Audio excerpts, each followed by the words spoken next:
Welcome to Euclid After Podcast. I'm your host, Melvin Harris, and today's episode is centered around unity in the Black community. And the reason I want to touch on this is because I often have conversations with people about how we're going to get unity in our community and why we're so divided. And I believe to get to the root of it is to talk about our history just as a people and what happened to us and where we came from and the obstacles that we face today. So to start, I think you have to look at, well, I know you have to look at um, our beginnings, and that's in Africa.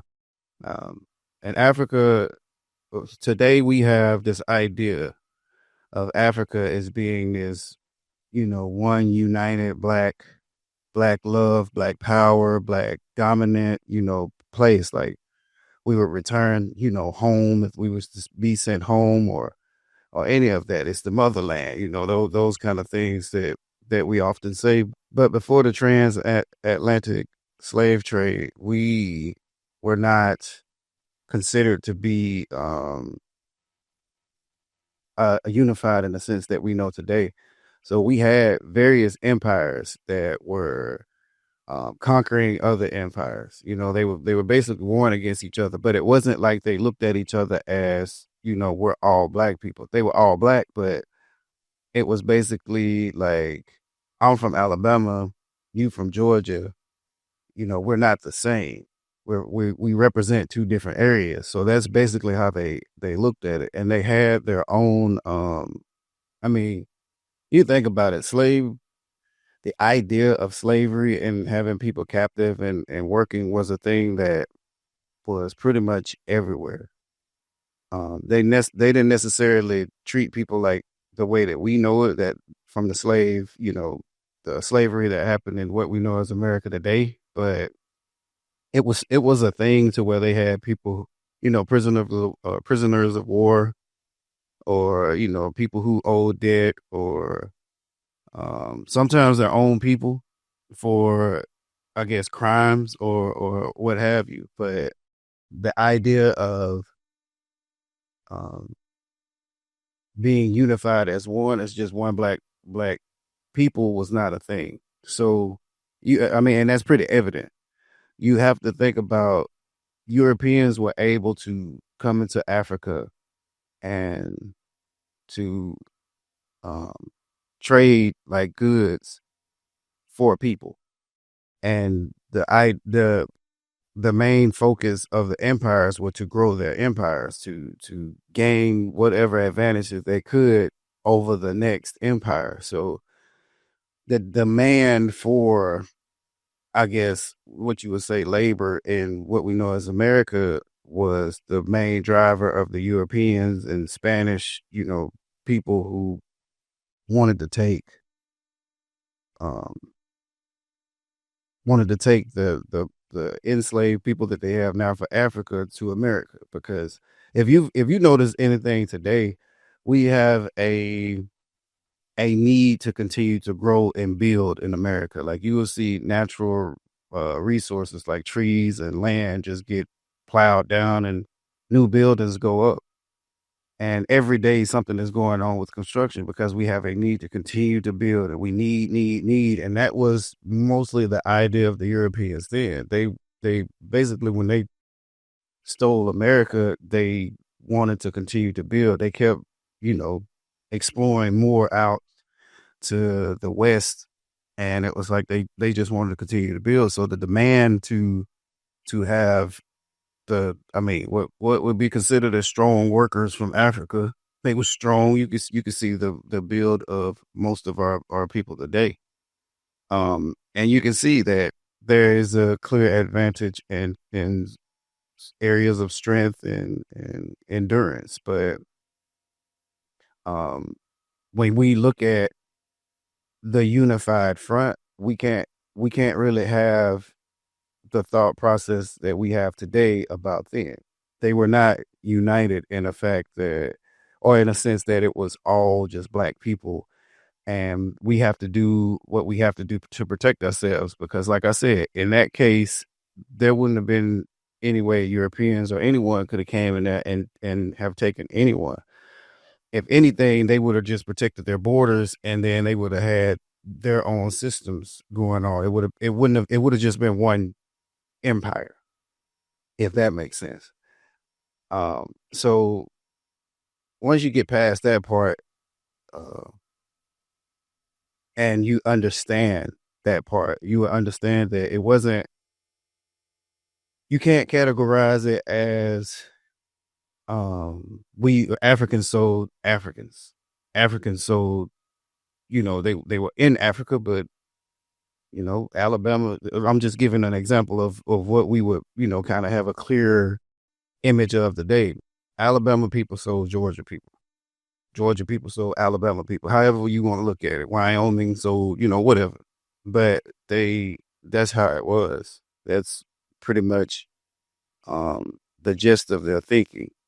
Now, did these people necessarily believe that the ones that they sold into slavery would be treated the way that they were? I couldn't answer that question, but um, in the process of identifying and understanding unity as we know it today, and what we believe in of Africa and the destruction that was caused from the slave trade, we have to look at it from a fair standpoint that yes, there was participation from African um, empires and people in the slave trade. I often also have conversations with people who tend to believe that slavery was an option. And um, I don't necessarily tend to believe that because once again, you had people who were from different empires. So ultimately, they still probably felt a certain way towards each other once they got to plantations like that. They still knew where they were from, especially in the beginning. They still knew where they were from. So you may look at another one because, like I said, they sold some of their own into slavery, into their own empires. They sold some of those into slavery. So you can still look at it as it's your people fault. Like you're even from that empire and they got you here. And they sold my people, sold our people first, but then they sold their own people. You know what I'm saying? So there you're watching two black people from Africa argue with each other about the differences in their empires.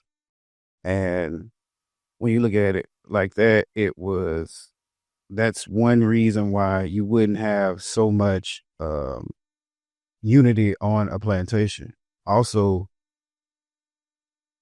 I mean, to be real with you, the examples that were set for people who rebelled were just extreme. So you would see the possibility of people creating an uprising, and they would be handled in a way that would strike fear. So there was a lot of surveillance on plantations because you had to have someone to watch um, people that the vast a number of people that were on the plantation. You had to have people to watch them, but you had to rule in a way that was harsh and, I guess, in a sense, dominating. Like they took away a lot of the the the will to fight, um, the the notion to stand up for yourself, because you would watch people like literally get killed, get hung, get whipped, get burned, whatever it was. They would do, maybe mauled by dogs. It would be certain punishments that would be put on public display that would cause certain anyone to say, I'm not going to do anything because I don't want to be a part of that. Also, there were times where families were sold together. So you could do something that can go back on your family. Like you may think you're standing up for your family and you're just being, a human and the certain um luxuries that you should just have on the basic idea of being a human that you should have. And you're standing up for that, but they're taking that away and you stand up for yourself and it something happens to you. Now it's reflected on your children, your wife, or what have you. Whatever goes down that road, they can even rip your family apart if you're not gonna do what you're supposed to and sell them to another plantation. That would cause anyone I know as being a man and a leader of my family, like I would do anything for my family. But you have to be careful about what it is that you do and what it could cause, what harm it could cause for your family. Like you may, in the heat of a moment, you may make a decision, but that decision can come back to basically um, put more pain and burden on your family, and that's not what you were trying to do. You were trying to stand up for them, but now there are repercussions for your actions. And that's not necessarily a submit to authority kind of thing. It's just a what makes sense. And as a leader, what do I have to pick and choose when I do certain things. Now, in speaking of unity on the plantation and having different people there already bickering because they were sold into slavery and having the surveillance around. You have to think about the lack of resources. Most of the people, not most, pretty much all slaves didn't have access to a lot of things. And the ones that had access to certain things were trusted. So if you don't have access to any weapons or any of that, you're not going to be able to fight for real because none of that stuff is given to you. You're basically just working. So any kind of anger or plans or anything that you have is really not going to go too smoothly if the person that's holding you there has something more advanced than you can ever grasp. And so sometimes certain things they would do in rebellion would be to like slow down production. Like they wouldn't work as hard or um they would um basically basically not working as hard was the main thing. Like they're not gonna go over. I mean, honestly, some of them probably were late. Some of them probably like would disappear for times or or whatever, just to kind of stand in solidarity or just personal reasons to just be like, I'm sick of this and they don't want to do it anymore. And that would be more so the only resources they really had was to hinder their productive natures or their responsibilities in whatever job they was doing. And you also have to look at when you go back to talk about division, they had a certain the slave owners had a certain psychiatric hold now all of it was psychiatric, but they had a certain mental hold on the slaves because you would, and we still have this today, but they were the light skinned people were the house slaves and the dark skinned people were the field slaves. And it wasn't necessarily always like that because you never know, there was people who had certain abilities that others didn't. There were darker skinned slaves that work in the house because they were better at nurturing. They were better at cooking. It was better than that than working out in the fields. But it was the colorism thing. So there's a trust already like that's gone within the black, well, within the slave confines of a plantation because you got these people who may be trusted a little bit more because of how they look.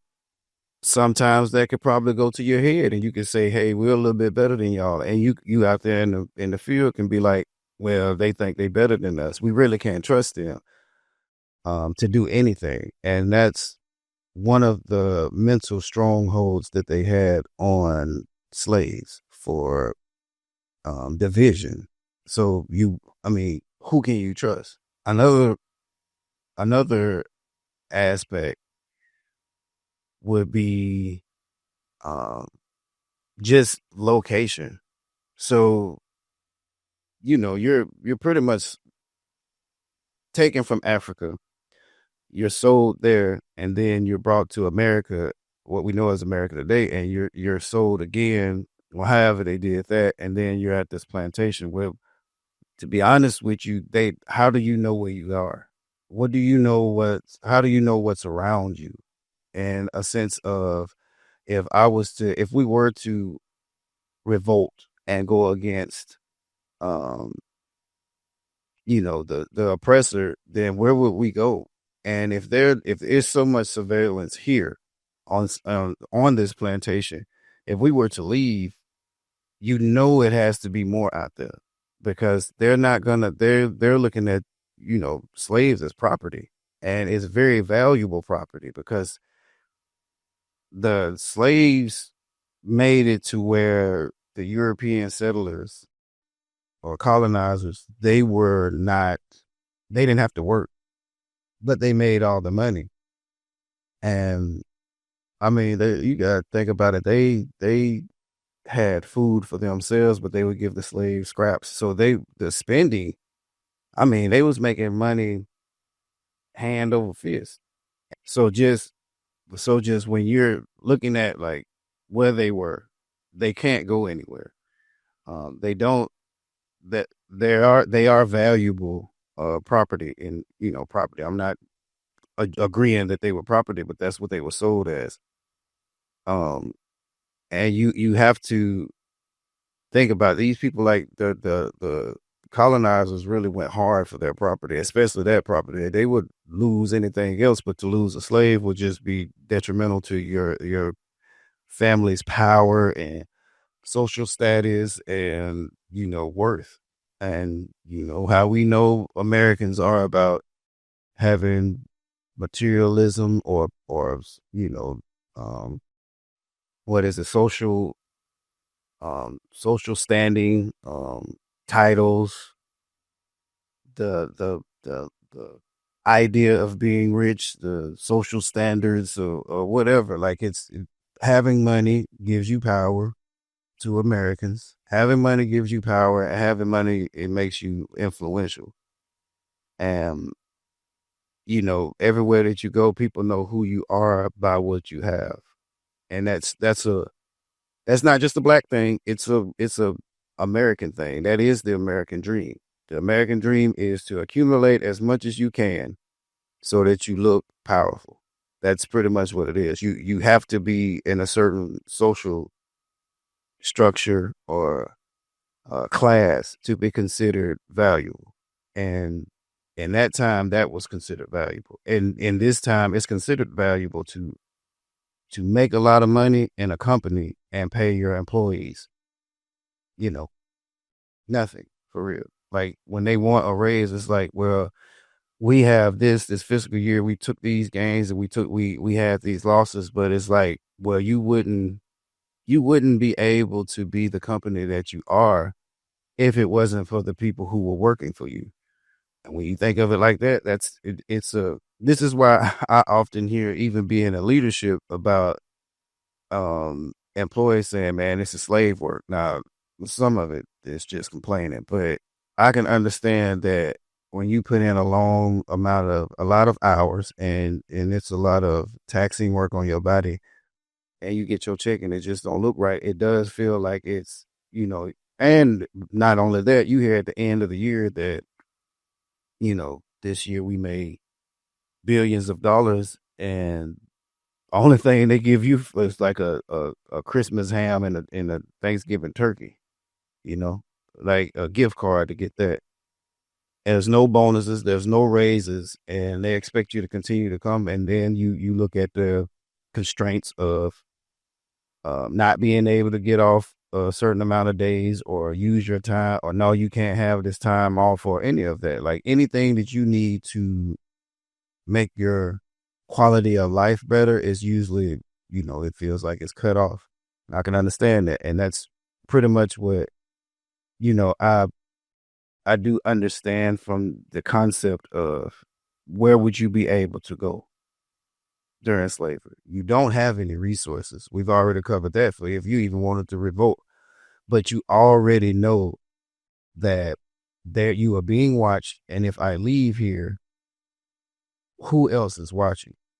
And I know what happens here on this plantation when people revolt. What's going to happen to me out there? What's going to happen to my family?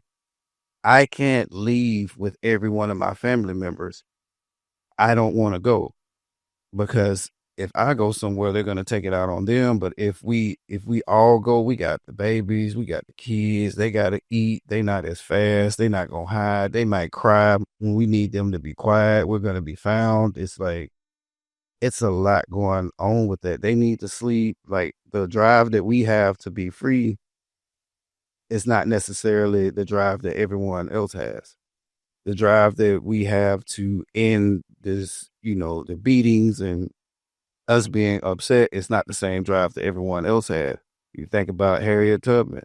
Harriet Tubman was devising plans to get to freedom, and she wasn't. She was able to be successful with some people, but you have to believe and you have to understand that there were people on that plantation that didn't want to see that happen. Why? Because we don't want to ruffle feathers, and the oppressor has already shown us that it's going to be a problem if we try to do this. I don't want to have no parts in that. In fact, I may go and tell.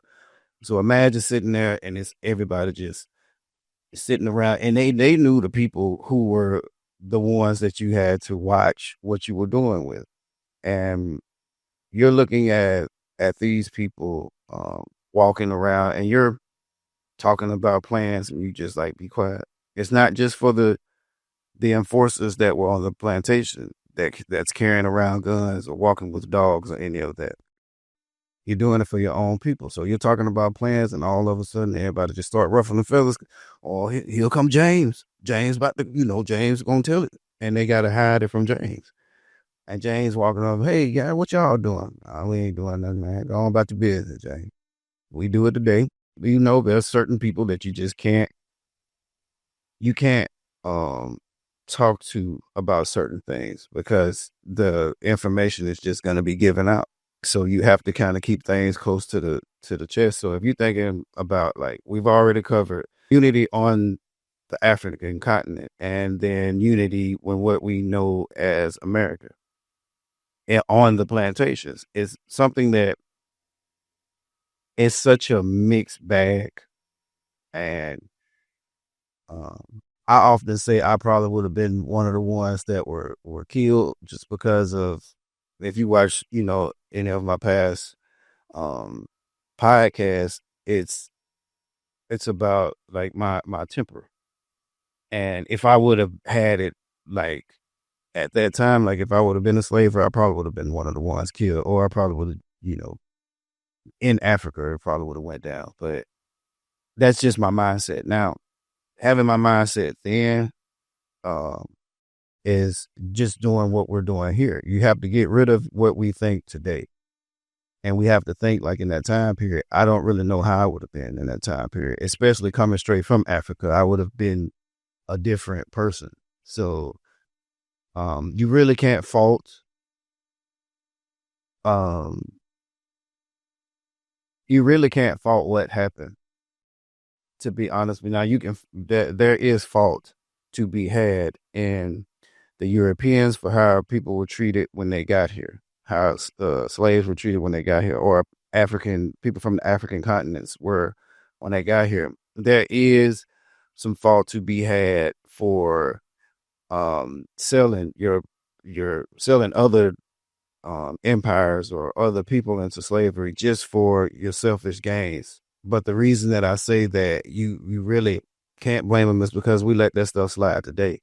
I live in the outskirts of Atlanta, and one of the biggest things that they have here is fraud. And a lot of the fraud that we may run into comes from our own people.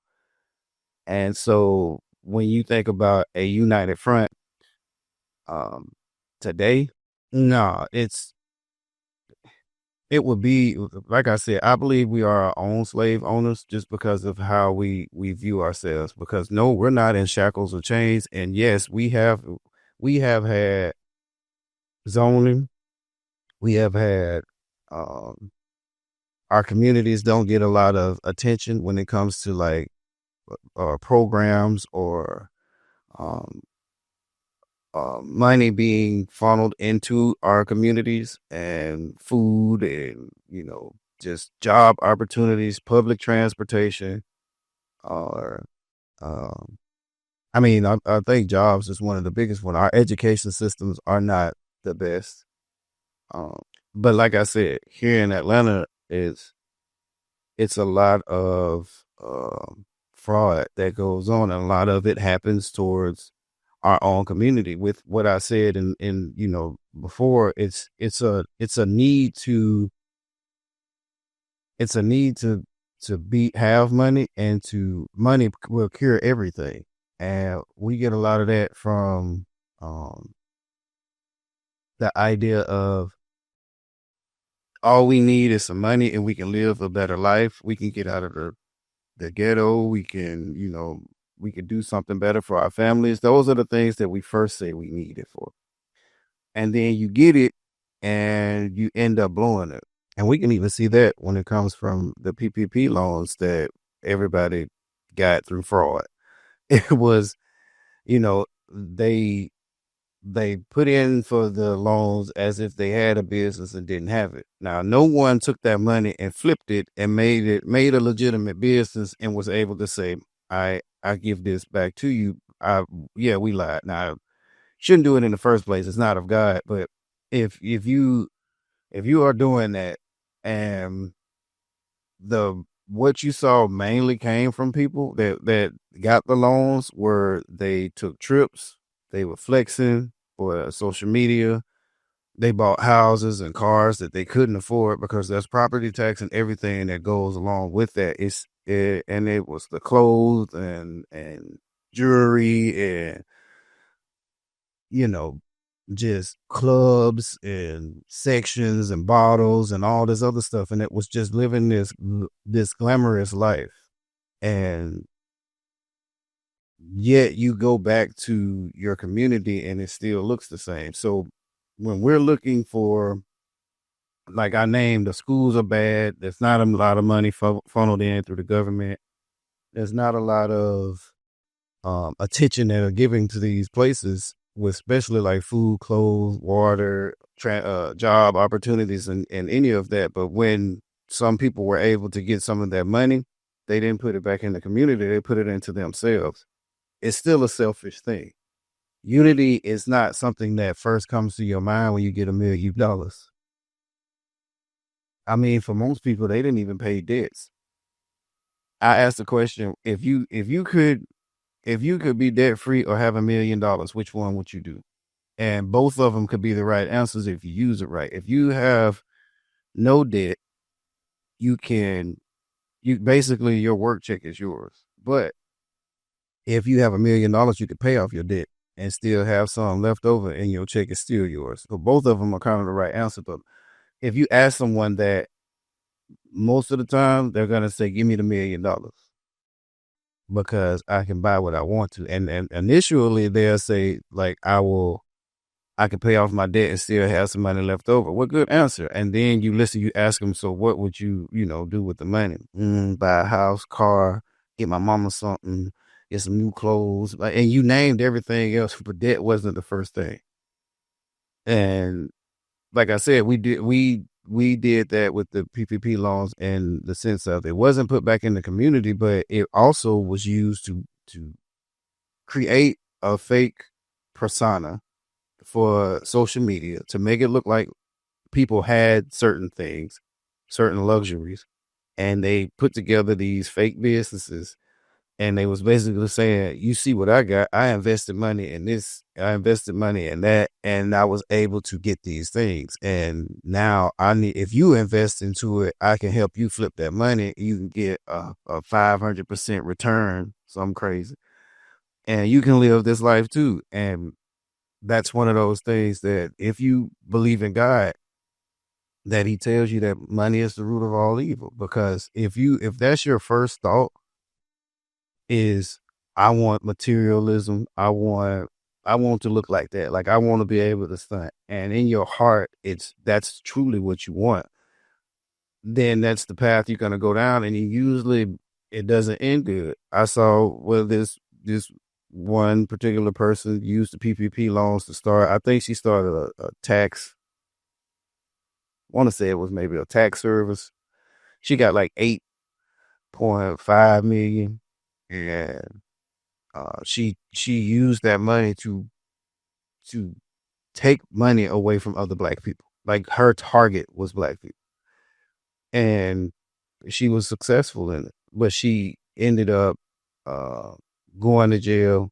I think she got 86 months, and she had to pay back 4.4 million. So, I mean, if she had any debt before, she got 4.4 put on top of that. So it's more debt that's going towards it. And you have to think, even in that sense, when you got the PPP loans in the wrong manner, it's not going to come back on you the right way. You're going to reap what you sow. So you're going to get that. And you can't be upset and saying, man, y'all got all that money, y'all make all that money. It's other people out there doing it. They don't care about other people doing it. They get a pass, and we know that. So the thing is, you're trying to put yourself on a playing field that you're never going to be on with all the other cultures in a certain aspect. So if you don't have a, it's got to go into our communities kind of mindset, having that much money is not going to help. Now, we went through pretty much like Africa, the base form of the idea of unity, and the notion that it's just one unified place, to the actual plantation where, you've basically brought that different empire mindset down to, we're just one people on a plantation. All we're considered as slaves, and you still don't have unity. And then you look at around the Jim Crow era. And around that era, it was a lot of, um, free black people couldn't go to a lot of places. Like it was black here, white there, it was segregated. And you're coming off of slavery where your people are treated as nothing. You're coming off of and you're coming into Jim Crow where your people are still considered to be less than anything. Like they still have to struggle to do anything that you planned on doing when you were free. So what happens? Jim Crow is legislation that basically says that we don't want those people mixing with our people. Like you stay over there and you do your own thing. There happened to be a man from Arkansas that went to Tulsa and bought 40 acres. It was O.W. Gurley, and he bought, I believe, 40 acres. And what he wanted to do was sell plots to black entrepreneurs that would create businesses to keep their money in the community. There was also another individual that was a lawyer. He built a hotel there, but I believe those were the two main ones that were credited with Black Wall Street. And you have to think about, like, this is Jim Crow era, so they're not able to do certain things. So we have to create this community where we're going to be able to circulate money back into the community. It should touch this community 10 times before it ever leaves this community. And that sort of thinking, you're basically interviewing people for the plots. So what are you bringing here? You can't have somebody that's coming up patting their head talking about, I just want to braid hair. Baby, you got to go. It wasn't that like I don't think anybody was doing that at that time, but that's just an example. They had to have people who had a mindset that was you were not going to try to get over on your person for on your people for personal gain. You can't come in here with a selfish mindset. You can't come in here to say that we're just going to be rich or we're going to get the money and we're going to be prestigious in the community and we're going to be the ones that everybody look up and we got this, we got all of the materialistic things that makes you look like you have power and status. No, we have to treat people fairly. We're not going to be able to go out there and do anything. So why don't we create a safe place and safe space for ourselves and our community, people who look like us? We don't need to be doing crime. We don't need to be talking down on each other. We don't need to be plotting against each other. We don't need to be getting upset with paying fair price. So that goes with the the business owner and the consumer. So when you look at it like that, today we have a problem with even thinking about trying to get Black Wall Street back together. I know myself, I don't know about y'all, but I've been burned by black businesses. I've put in it's in it. The black business has to be something that I'm gonna use. You know what I'm saying? But I've been burned by black businesses to the point to where I necessarily won't. I'm gonna look at reviews, and you got to have like over a certain amount of reviews, and it's got to be 4 point something or higher. On a 5-star scale, and you also have to treat your customers like they're customers, like you want them to come back. So certain businesses I've been to, you get attitude when you walk in. And you don't even have to I understand you're having a bad day, but you have to understand you are running a business.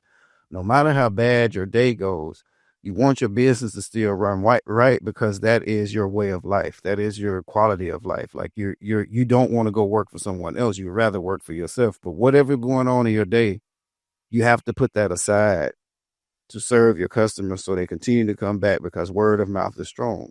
And today we have social media. So now it's out there even more if someone doesn't like it. I mean, you see Keith Lee, he's going to be honest about how he feel about a certain thing. And what did the community do? Destroyed them. Why you bringing down black businesses? Why you saying such and such about black business? You're hurting the community. Is he? Because a lot of us have been to a lot of places where you feel like this is us. This is what we do. We're always upset, even when it's with our own people. You come in and you try to support it, and you're going to get attitude from the beginning. I've went to certain restaurants here in Atlanta, and me and my wife have sat down, or me and my wife, me and friends or whatever, we have sat down to, look at the menu, and we're looking at the menu and 30 minutes to pass and 45 minutes to pass. And finally someone comes over and say, hey, have anybody, came over here to serve you? No, it's obvious. We still have our menus. We haven't put it in orders, and there's nothing to drink on our table. And when the customer has an attitude, that's when the establishment gets an attitude. Well, you can leave if you want to. We should have. We wasted time. We wanted to support it, but we don't need your support.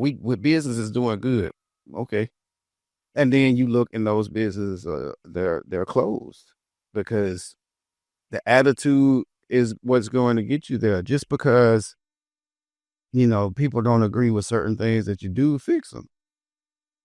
That if people are still coming, they want the service that you have. Doesn't mean that just because it's doing well and you making some money that you need to keep it that way. I've been to places where they don't even clean the inside of the restaurant. Like it's cobwebs and stuff there, but the food is great. cobwebs and dirty, like just don't look like they sweep, don't look like they do anything because their mind is on money. It's on like how much can we make? Can we be rich? Can we be successful? The mindset is not on necessarily the experience. It's just about the reason you started that business is just for money. You know, it sounded good in the beginning, but you of your heart, yeah, you just wanted the money and it shows. Now, I talked about, the basically the owner of the business. So what about the consumer? I've seen people go into a legit black business that's doing good. Like I mess with these black businesses. And when I said, that like I've been burned by them, I still try to give opportunity, but I also hear how you speak, and that'll let me know. No, I don't need to, but I have some that I have used, and you would look at customers come in, and there would be a price that is market price. Think about Black Wall Street. What I said, it's treating people fair. This is what you would pay out there. It is the price that you would pay if you go to Home Depot or something. And you see people come in there and even better, if you go to Chanel and Gucci and Fendi and Prada, the stuff that you would pay for out there, this is the same material. And you can go in there, you can look like this stuff nice. And it'll be people coming there like, nah, that's too much. Dang, I ain't finna pay that. I can't. This ain't no Gucci. This that you already saying this isn't that high end stuff. Why did you come in here? Because you came in there to get we look at our business owners and our businesses as pushovers because this isn't an established brand. Rappers don't talk about this. Nobody wears this. Nobody wants this. You should just be happy we here. We just came in to support, but with them prices, y'all ain't gonna be open long. And it's like the reason that it'll never get to that status is because you're not going to pay what you pay for the other ones. You've let them get to status just off of a song. But we're not going to be able to support and have unity in like Black Wall Street had because everybody is looking for their own personal gain in it. I know going to a particular mall here in the Atlanta area, that's all I'm going to say. I had to deal with kind of sort of the same thing. I had to go in the mall and get something real quick because I had to go to work. And I don't know if y'all do it, but there are times when I try to avoid eye contact with the people in the middle of the little kiosk in the mall. You know what I'm talking about? Because sometimes they can be aggressive and it's annoying. And I don't like, I'm gonna be honest with you. Consumers are going to look at what you have, and they know off top if they're gonna get that or not. So if they walk by, you don't have anything that catches their eye. You don't have to tell me about it because I saw it, and I don't want it. And it's not being like mean or anything, but that's just not something I'm gonna use. So I see, I'm walking through the mall, and I'm on my way out, and it's this kiosk like right there. And this person is selling it's clothing. But I don't know if y'all remember the shorts that like go past your knees, like everybody was wearing, like basically look like jeans. But they had like NBA logos on them. They had like Black Power fist on them. They had like all these things on them, different colors and lines. And anybody that knows me know I don't dress like that. So I just looked at it like, nah, I don't want that. This man stops me and said, "Hey, brother, can I show you some stuff I got over here?" I said, "Nah, that's not something I wear." He's like, "You sure? Like, let me show you. You look like you could wear something like this." And I was like, "Nah, I don't. I know for a fact I'm not gonna wear that." Well, you don't want to support no black business? I said, it ain't about not supporting you. I'm not finna buy that just to sit in my house. Like, what am I gonna buy that for? If I put that on, people would look at me like something is wrong with me. Like, what's going on with Mel? He must be on that stuff. He got on them J shorts. That's what I call it. But he was very persistent. I got loud with him at the mall. And I told him, I don't want that. The simple fact that you're still trying to pressure me into getting something that I want is desperation. You are providing a service that I don't need. You're providing something that I don't need. Just supporting you and buying it would be foolish because you need to know that if you come out into a public area, you cannot sell what you've been selling in the hood because all you know is what those people were selling there or what they would buy.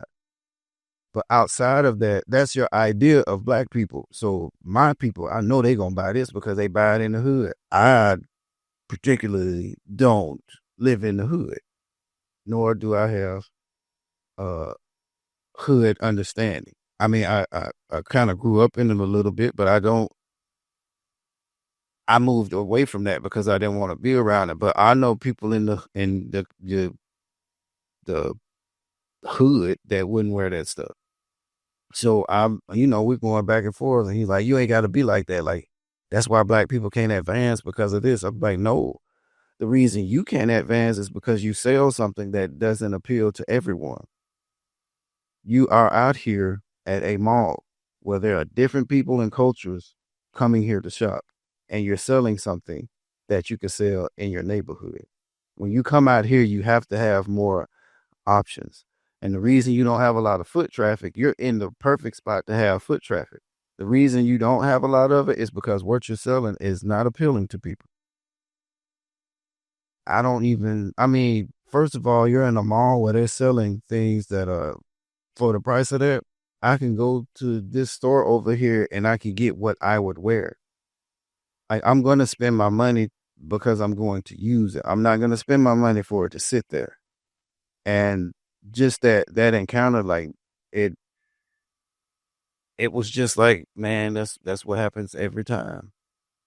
We have a problem with our businesses being able to be seen and be available in our communities, but it's the lack of understanding where you're going, like who you're going to be selling to, the profit margins and any of that. You don't understand anything about business.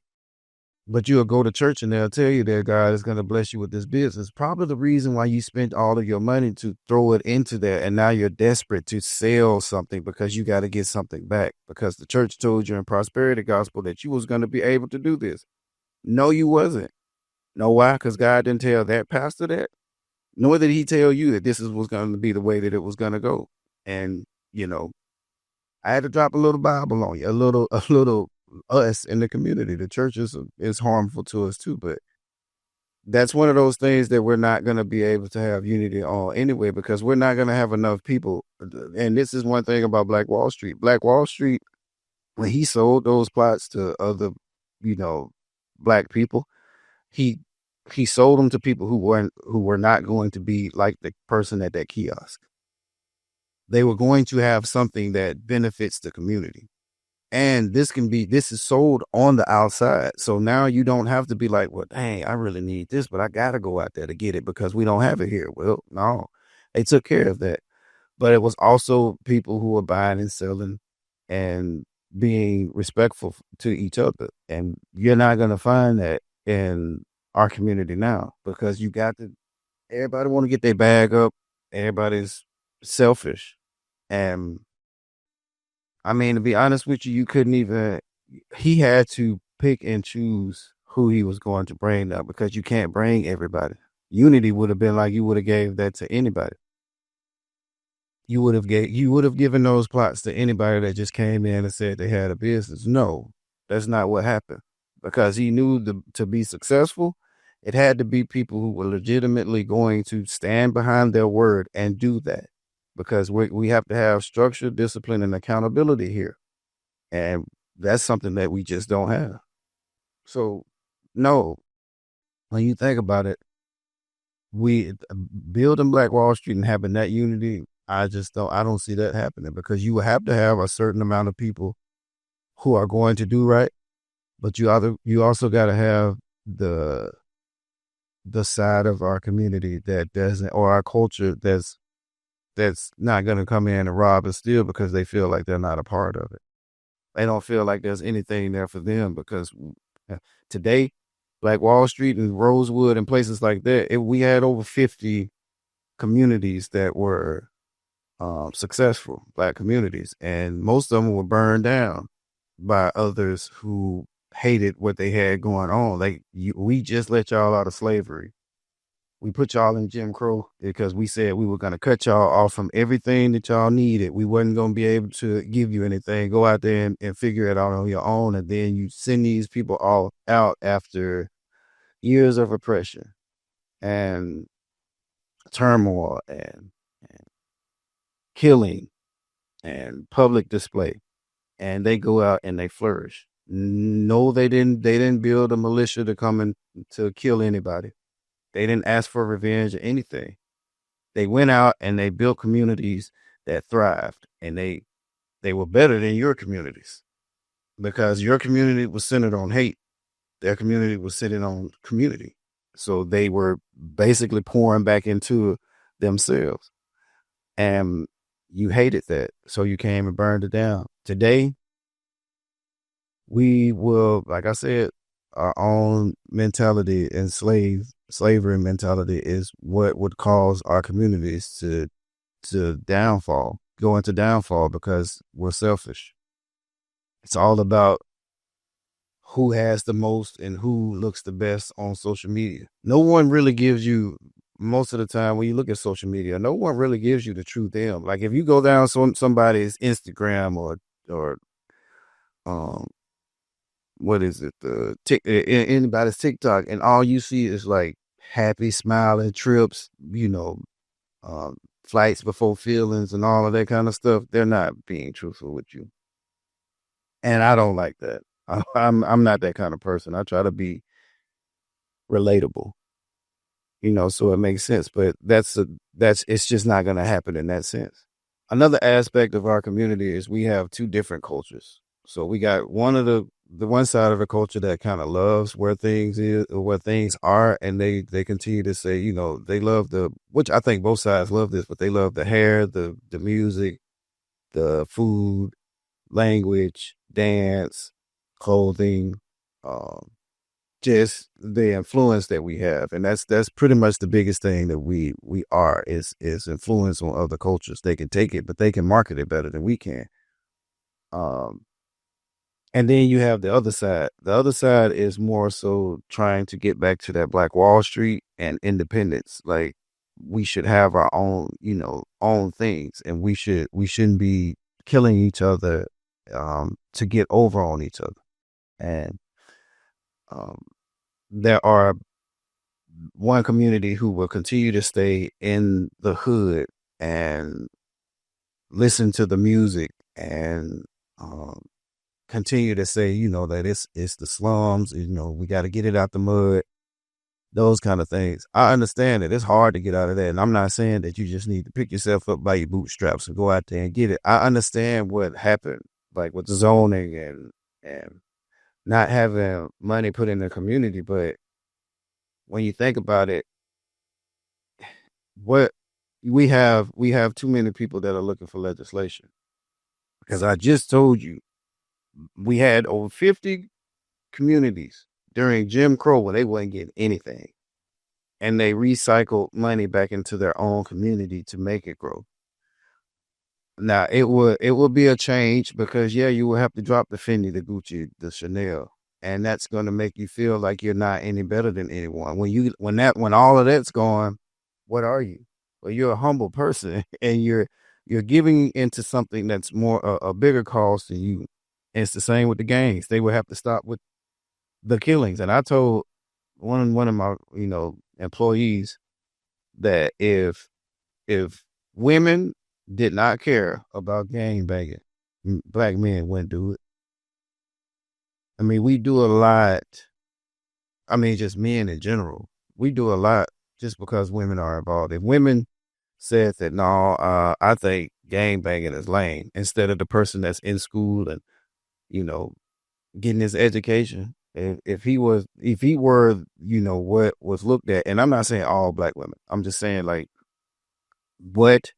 So what the media portrays from us as culture and what we allow to be co-signed as culture is what we often talk about. Now, it's not all black men, it's not all black women.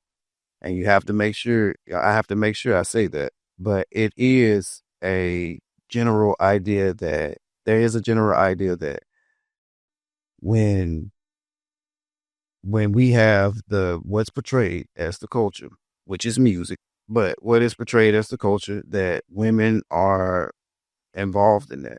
I'm gonna be honest with you, our music has changed. It's There was a time when we used to wear suits and dresses. Not saying that we need to do that now, but there was a time when we wore suits and dresses, and it was a different time. Like our people carried themselves a little differently. Now it's basically it's become like our music is nothing but drugs, guns, money, guns, trips, sex. Sex is like one of the biggest ones, and more money. It's all about anger. Happiness is only having money and being able to travel. Um, and the way that we talk about women is our women is ridiculous. They all B's and H's. Um, they can You want to get with every last one of them. I'll do this to your girl. I don't give a if about that girl. It's all the kind of language that makes you're not sensitive, or it doesn't touch us in a way anymore. Like we've become detached from even what those words mean and how they make people feel.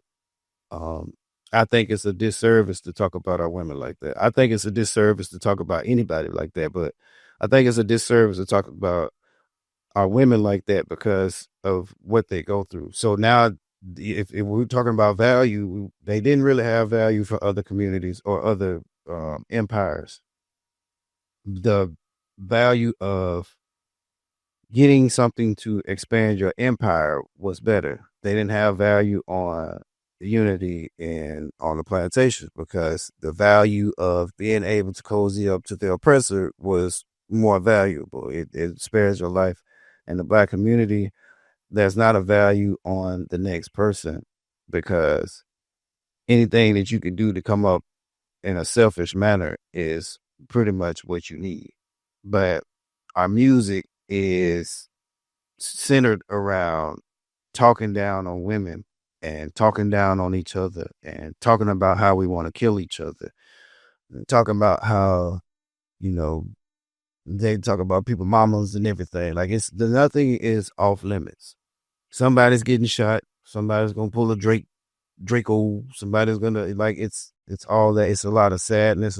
It's a lot of anger, and I do. I used to listen to our music, and I can't say that I don't hear it now. And I know what songs are. So if I hear it, I might bop a little bit. But I've never been attracted to the lyrics to the point to where I wanted to go and do them. I'll still listen to the music in the past, but it was never something that I wanted to continue to do. That's a part of that culture that I wish we had more of. Like when we speak of Black excellence, we have the, students that they can score the highest on the SAT, ACT. They can get into 40 different schools. They can have $20 million in scholarships, just for an example. And we can say Black excellence for that. But our culture is really centered on hip hop. It's not, because if that was really truly Black excellence and we accepted all of our culture, then we would talk about it more and it would be more of a this is the culture. It wouldn't be just seeing, 50 doctors um 50 Black doctors graduate and they take a picture together and we saying Black excellence and then it's gone. Because one thing that's going to happen in our communities, they can go in the wrong community and they can get robbed. Like anybody that we do the Black excellence for, because what is the rappers aren't rapping about being doctors and overcoming that kind of stuff. It's about they selling drugs and they getting that money. You got to get your weight up. You got to get your money up. So those people can go out in those communities and they're going to get robbed, like point blank. And it's not like somebody's going to jump out and say, hey, we need to leave them alone because they're going to be our future doctors and lawyers. And that's what we're going to need because we're doing crime. So we're going to need the doctors when we get shot. We're going to need them lawyers to represent us in court. But it's not that. Like, it's not going to be that. It never will be that because our music takes lead in that. That is the culture. I mean, we have a whole museum here that is about trapping. That's about that kind of stuff. And we have that museum, and they was talking about taking Black history, artifacts out of the Smithsonian, and it's like you taking it out of the Smithsonian, and your people are getting upset about that, and it's like, well, we happen to have a trap museum. You mean we couldn't get any other museums? We don't have enough in our community for that. I looked at Black Lives Matter. I thought Black Lives Matter was a good cause because it let us know that we wanted to be seen. We're here. We want to talk about the things that happen with police brutality. We're tired of being looked down at as a community, but I believe I read that they raised over $90 million at one point, and then they ended up buying a house or mansion or something out in California for what, I don't know, but they bought it. And, I started to get irritated.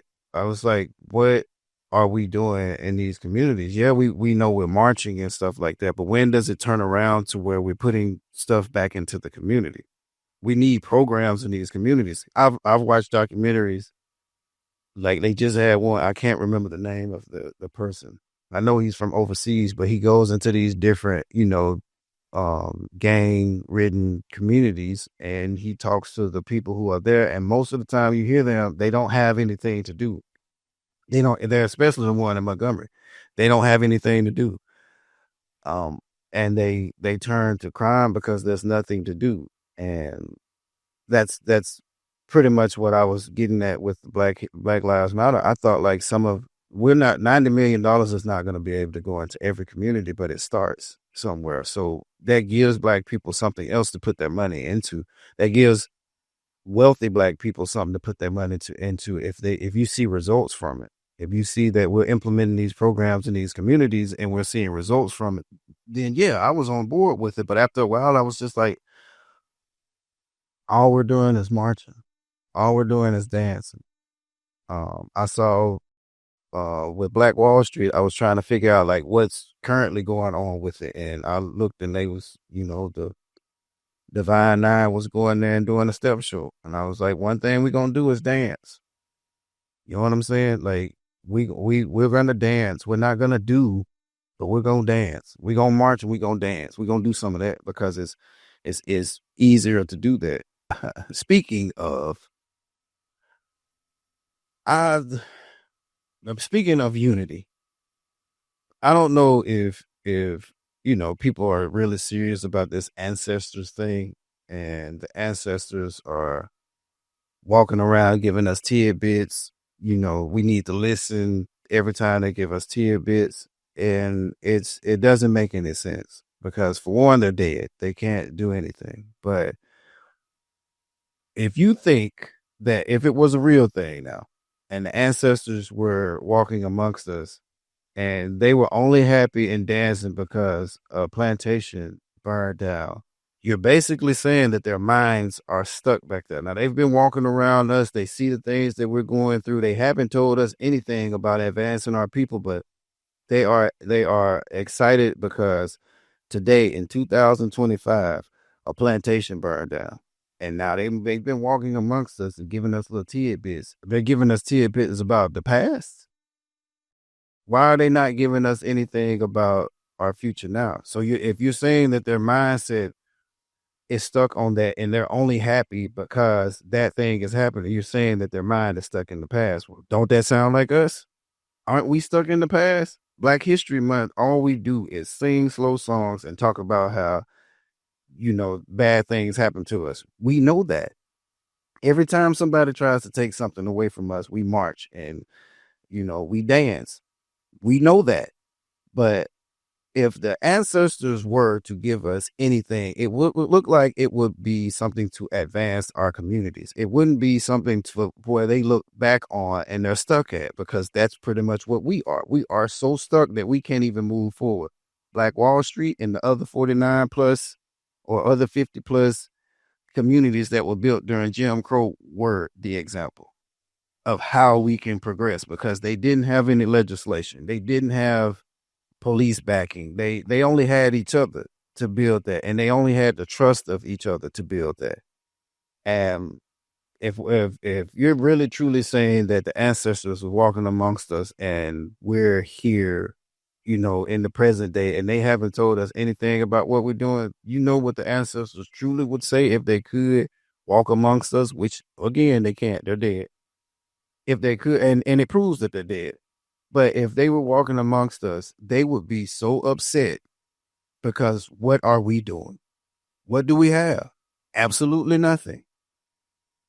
We don't have our schools are failing. We don't have our own like history in our own museums. We have music that talks down on our people, that talks about killing, that talks about um like our women bad, that talks about drugs, that talks about materialism, trips, and all this other stuff. It's all about money. It's all about looking a certain way.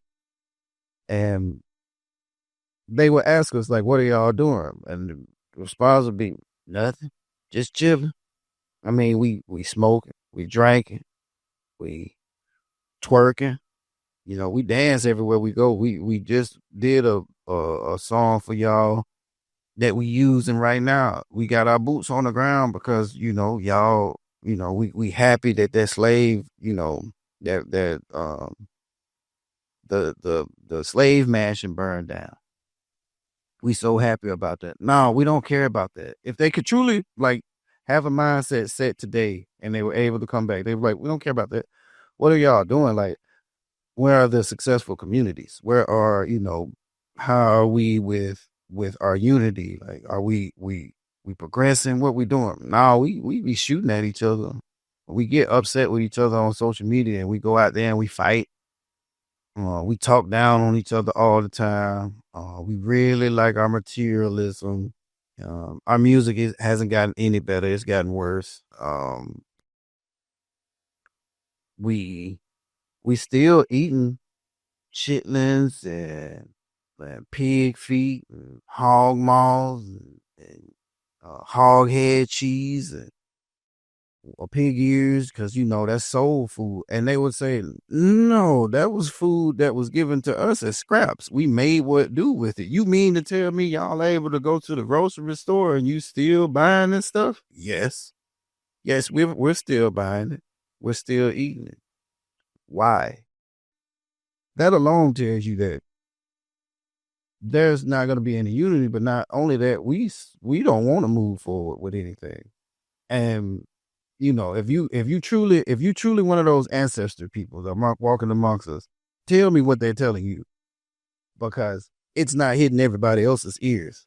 And it looked like if we were, how some of those people who think we're superior, if we were truly superior, wouldn't we be able to go in our communities and stop all the crime and stop all the diabetes and the bad food and not having jobs? What is our kryptonite? The government?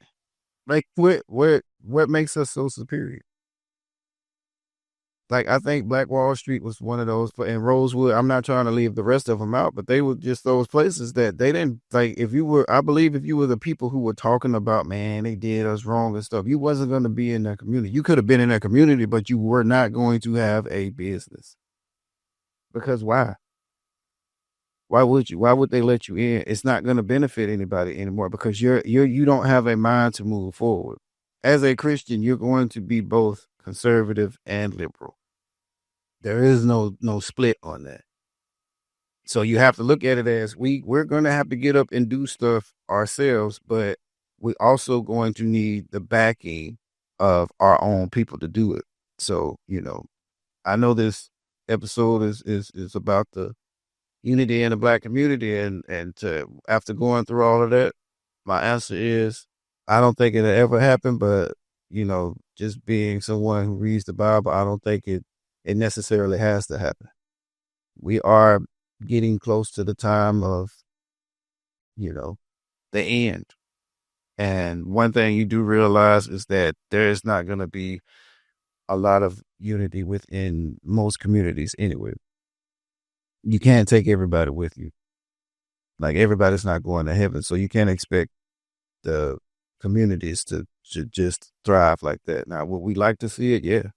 I think the biggest thing I would like to see is just the crime stop, just the individuality of gangs and what they represent. And, kids reading story of kids being in their homes or apartments or whatever, in their rooms studying and getting hit by a stray bullet and dying, or getting hit by a stray bullet in a shootout, just in anywhere. Just outside of the park playing, and people want to go out there. Didn't hit anybody that they was intending to hit, but they hit an innocent kid. And I think us finding value in ourselves would also be a plus. But like I said, this episode was once again about unity in the Black community, and it's just something that I'm not expecting to happen because of the selfish parts. Now, if we do create communities, it's going to be with people who are like-minded. Can't take everybody with you. But full on unity, we've never had that. And we got to stop acting like we're going to have that. So until next time, take care of yourself and, think about others, man. But this has been Euclid Ave, and I thank you for chilling on the Ave with me. Peace.